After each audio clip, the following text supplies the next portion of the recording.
ketika digunakan pada saat mobile Pak Didi. Ya, kita pindah-pindah tempat, provider yang ditangkap pindah-pindah juga. Ya itu ya Pak ya, teknologi kita akan terpakai sekali Pak Didi. Betul Pak. Jadi konten kreator, orang yang sering bikin-bikin konten, YouTuber dan lain sebagainya cocok banget. Dan betul sekali saat ini banyak sekali orang menjadi seperti itu Pak Didi. Banyak selebgram, banyak konten kreator. Saya kadang-kadang jalan di dekat rumah saya juga ada orang buat kamera gini-gini ya. Sering di mana-mana itu apa ini? Ya. Jadi sering di mana-mana kita lihat ya yang namanya konten kreator Pak ya.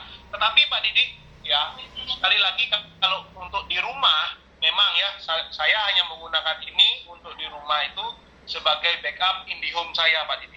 Karena tren ini kita menggarapnya dari rumah Pak. Kita menggarapnya Zoom ke Zoom seperti ini Pak. Ya, mungkin nanti kalau sudah pandemi ini sudah berangsur-angsur membaik, mungkin kita akan melakukan pertemuan offline Pak. Tapi untuk saat ini saya harus pastikan karena saya menjual ini ya, saya berbicara tentang koneksi internet. Tentunya saya harus menjaga sekali kualitas internet saya Pak Didi. Ya. Nah, gimana kalau saya pakai IndiHome di jam-jam tertentu? Nah, ini gangguannya banyak Pak Didi. Ya, dan saya harus pastikan kalau saya Zoom, saya tidak boleh cerita, mohon maaf saya ada gangguan sinyal. Karena saya lagi menjelaskan tentang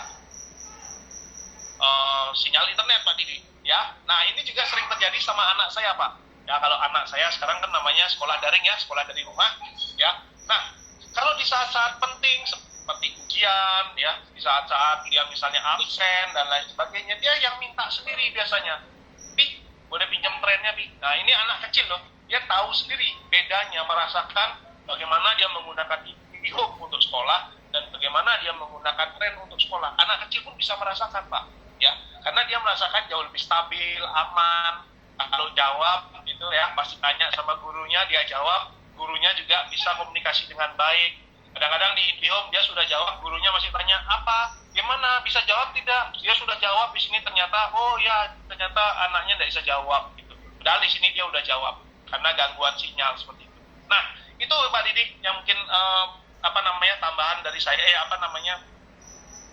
cerita dari saya ya Pak ya. Jadi boleh dikatakan memang betul ya, saya setuju Pak Didi, ini akan sangat powerful ketika kita gunakan dalam mobile karena dengan teknologinya yang auto switch gitu ya, ketika kita pindah-pindah dan provider yang kita tangkap pun akan pindah-pindah Pak. Tetapi tidak menutup kemungkinan untuk hal-hal yang sangat penting kita lakukan di dalam rumah ini untuk cover Pak. Ya, Anda Zoom, misalnya Zoom project ya, Zoom yang nilainya miliaran misalnya, bisnis Anda ya, bisnis dealing ini dealing itu miliaran. Waduh, kalau internet Anda putus-putus, aduh nggak jadi Pak, nggak jadi transaksi Pak.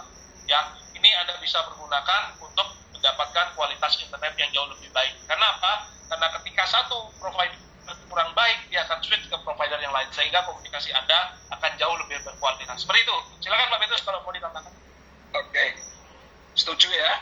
Memang beberapa profesi itu betul-betul sangat membutuhkan atau sangat tergantung untuk suplai internet yang stabil. Contoh nih, untuk YouTuber, ya, apalagi seorang YouTuber, wah ini memang mutlak perlu ya untuk sinyal internet yang jauh lebih bagus ya, karena dia harus mengupload sesuatu. Pertanyaannya, apakah untuk menjadi YouTuber ini semua orang bisa? Ya, apakah itu mudah? Sekarang memang kalau hanya sekedar untuk mencoba mengupload apapun, ya bisa asal kita punya kuota dan sebagainya. Tetapi berapa persen yang mereka berhasil menjadi YouTuber dan bisa menghasilkan uang? Tetapi ketika setiap pengguna internet ditawari, mau nggak Anda mendapat atau bisa menggunakan suplai internet yang jauh lebih stabil dan gratis dan dapat duit? Kira-kira apakah tidak banyak yang tertarik untuk mengambil kesempatan ini? Karena kalau hanya sekedar menjadi pengguna dengan 10 atau 14 juta, banyak orang yang mampu. Dan itu bisa merubah pola yang tadinya internet itu menjadi lahan ya, sumber pengeluaran, tetapi akan menjadi lahan basah sumber pemasukan. Makanya pertanyaannya, ini bukan masalah hanya sekedar untuk profesi tertentu, apakah tidak banyak orang yang kepingin dapat internet lebih stabil dan gratis dan dapat duit? Saya yakin banyak. Ya, itu ya, Mas Didi. Mungkin ada lagi yang mau ditanyakan?